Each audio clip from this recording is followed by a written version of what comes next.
नमस्कार, खरी खरी में आपका स्वागत है। मैं हूं मृगेंद्र सिंह। आज हम एक अलग हट के विषय पर चर्चा करने जा रहे हैं अपने इस कार्यक्रम में। वह विषय है कि प्रधानमंत्री ग्राम सड़क के महाप्रबंधक से परेशान ठेकेदार पिछले एक हफ्ते से धरने पर बैठे हैं। वहां सुंदरकांड का पाठ चल रहा है और लगातार ठेकेदार जीएम जो महाप्रबंधक है प्रधानमंत्री ग्राम सड़क सतना के, उन पर आरोप लगा रहे हैं कि इतने प्रताड़ित कर रहे हैं कि लोग काम बंद कर दिए हैं, पैसा नहीं निकाल रहे हैं, हर काम का पैसा लेते हैं। और खुलेआम उनने पूरी तथ्यों सहित जानकारी दी है कि कहाँ किस काम के लिए कब कब कितना पैसा ले। ये पीड़ित कोई एक ठेकेदार नहीं है, इसकी संख्या दर्जन भर से ऊपर है। और कुछ एक ठेकेदार ने तो यहाँ तक कहा कि उनको इतना प्रताड़ित किया, उनको इतना परेशान किया, इतना कि उनने गाड़ी बेच दी। और सोचिए कि जो ठेकेदारी कर रहा हो लंबे कि क्या कहा वो जीएम से इतना परेशान है। और सोचिए जिस सड़क को लेकर इतना विवाद चल रहा, वो सड़क कहाँ गई है?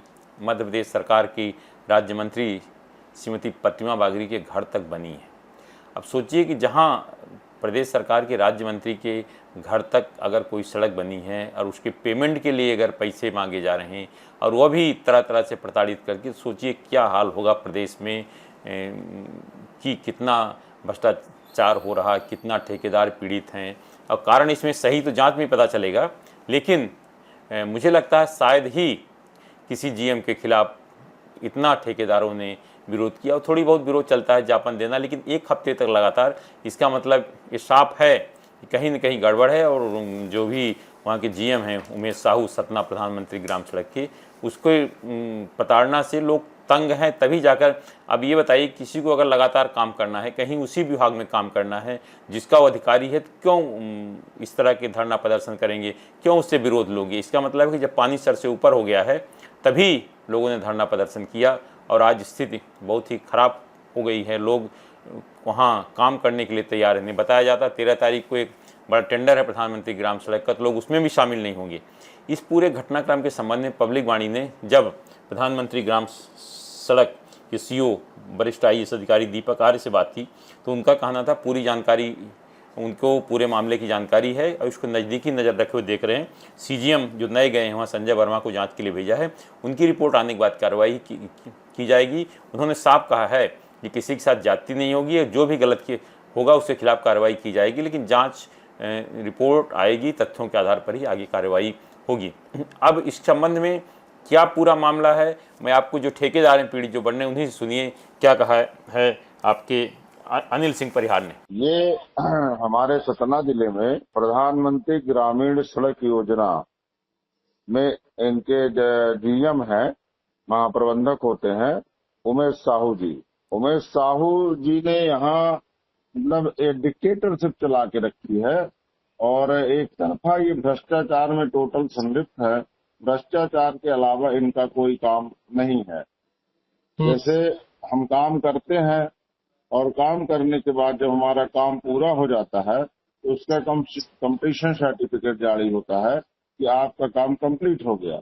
तो उस सर्टिफिकेट में जैसे मेरा एक प्रकरण है यूपीजी 11 और यूपीजी 12, दो पैकेज हैं। ये 23 जनवरी को हमारा वर्क ऑर्डर हुआ था, 23 जनवरी 26 को एक ही दिन दोनों रोडा का वर्क ऑर्डर हुआ था। और मैंने मई में मतलब 15 मई तक दोनों रोडों का काम खत्म कर दिया, 3 और 3.5 महीने में। मई में मैंने आवेदन दिया 15 मई के बाद कि सर मेरा काम पूरा हो गया है, आप मुझे कंप्लीशन सर्टिफिकेट और हमारा अनबैलेंस बिट का पैसा और फाइनल बिल का पैसा हमारा कराएं। तो उनके सबऑर्डिनेट जो रहते हैं, जैसे टीम लीडर हो गया, सब इंजीनियर हो गया, एएम हो गया, उन्होंने विजिट किया। जो थोड़ा मोड़ा काम हमारा उनके हिसाब से नहीं था वो हमको बताया, हमने रिपेयर किया। 5 जून को हमारी सीसी जारी कर दिया उन्होंने, जिसमें 3 लोगों के दस्तखत से टीम लीडर, सब इंजीनियर और एएम, चौथे साहू जी के दस्तखत होते हैं। तो साहू जी उमेश कुमार साहू ने 5 जून से अपने पास उसको रख लिया। 5 जून के बाद मैं जाता रहा कि सर मेरी सीसी जारी कर दीजिए, तो बोले तुम्हारी शिकायत भोपाल में है।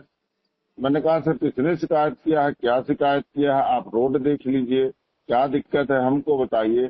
ऐसा करते करते वो 2-3 बार मैं उनके पास गया फिर उन्होंने कहा कि हमको आप सीसी का दोनों का आप 2,55,000 दे दीजिए, हम आपकी सीसी जारी कर देंगे। तो मैंने 1 जुलाई को 1/7/2026 को 2,55,000 रुपया उन्होंने मुझसे लिया सीसी जारी करने के लिए। मैंने दिया इसलिए कि अगर सीसी जारी नहीं होती तो मेरा करीब 70-80 लाख रुपए फंसा रह जाता, अभी भी फंसा है। उस पर जब मुझसे पैसा ले लिए उसके बाद भी ये सीसी जारी नहीं किए। फिर ये रोडों को देखने गए 1 महीने बाद, 5 जून से 5 जुलाई तक रखे रहे। जब पानी गिर गया तो फिर मेरी रोडों को ये देखने गए और फिर इन्होंने बताया कि इतना इतना काम है, कर दो, मैं सीसी जारी कर दूंगा। फिर मैंने वो काम किया। फिर जब मैं इनके पास गया तो बोले अभी हमको ऊपर देना है, सीएम और सीओ साहब को पैसे देने पड़ते हैं, तो आप और पैसे दीजिए तब सीसी जारी होगी। तो मैंने कहा सर अब ये तो नहीं हो सकता, मैं पैसे वैसे तो नहीं दूंगा। अब मेरे जैसे 4-6 ठेकेदार थे जिनका किसी का 40 लाख, किसी का 50 लाख, किसी का कुछ रुका है, वो सब मेरे से बोले। तो मैंने कहा भैया चलो धरने में बैठ जाते हैं, ऐसे कागज लेके सीजीएम और सीओ के पास कहाँ तक घूमेंगे, कोई सुनने वाला नहीं है। तो हम सब लोग एकत्रित होकर धरने में बैठ जाते हैं। तो हम सभी लोग एकत्रित होकर जितने ठेकेदार थे प्रताड़ित बैठ गए और आज 7वां दिन है, आज तक हमसे कोई पूछने नहीं आया। अब आपने सुना क्या कहा अनिल सिंह परिहार ने, इसके बाद कुछ और ठेकेदारों को सुन लीजिए बात। मेरा नाम संविदाकार पवन पाठक है, पवन कंस्ट्रक्शन कंपनी हमारी है। मैं रीवा पे लगभग प्रधानमंत्री में 7 से 8 साल हो गए मेरे को काम करते हुए। पहली बार ऐसी दशा मैंने देखी है कि इस तरह के भ्रष्टाचारी जीएम जो कि पूर्णतः है इतना प्रताड़ित किया है मेरे को कि मैं एकदम रोड पे आ चुका हूं।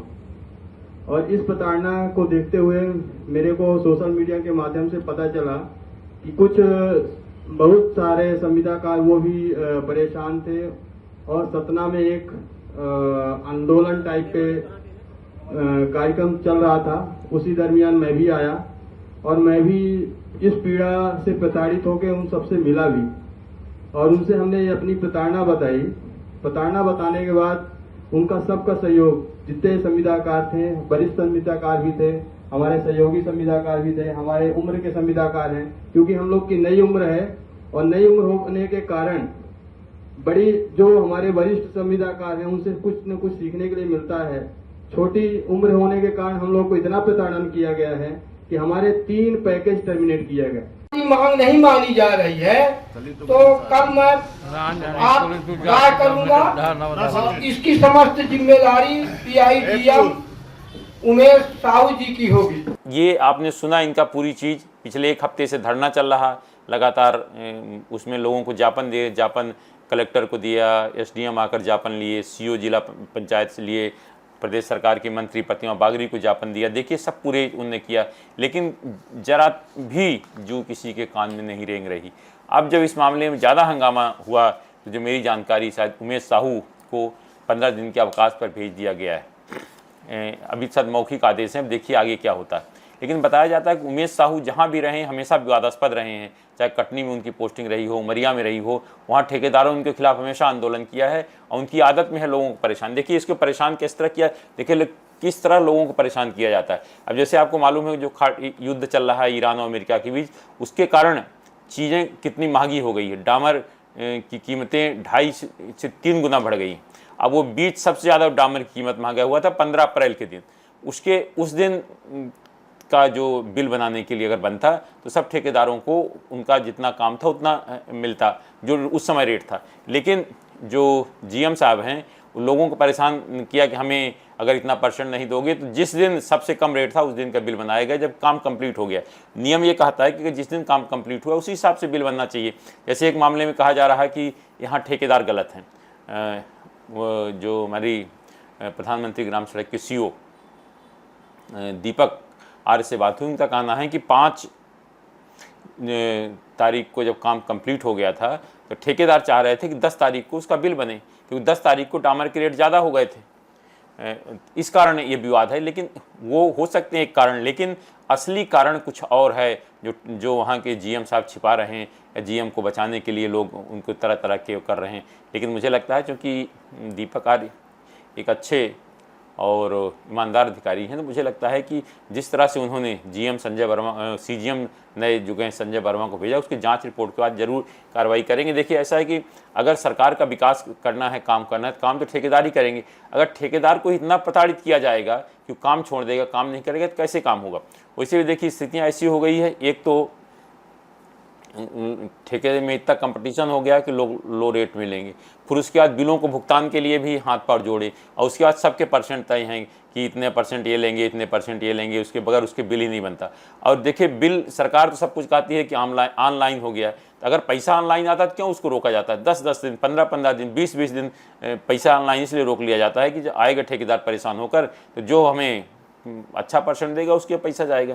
आखिर ये खेल क्यों हो रहा है? अगर ऑनलाइन की अपन बात कर रहे हैं, ऑनलाइन सीधे ठेकेदार खाते में आना, सरकार जीतता है, ठीक है सरकार की आर्थिक स्थिति अच्छी नहीं है तो पैसा लेट आता है, लेकिन जब भी पैसा खाते में आ जाना चाहिए। लेकिन जहाँ तक मैं समझता हूँ कि प्रधानमंत्री ग्राम सड़क योजना की जो सड़कें बन रही उसके लिए पर्याप्त पैसा है, केंद्र सरकार का पैसा आता, पैसे की कहीं कोई कमी नहीं है। लेकिन जो परेशान करने की नीयत है या हमें ये चाहिए ही किस तरह, इस कारण स्थितियाँ हो रही। तो मैं कहता हूँ प्रदेश के मुख्यमंत्री और मुख्य सचिव महोदय से कि जरा ऐसी स्थिति को देखें, सर सबकी समस्या सुनें, तभी विकास होगा।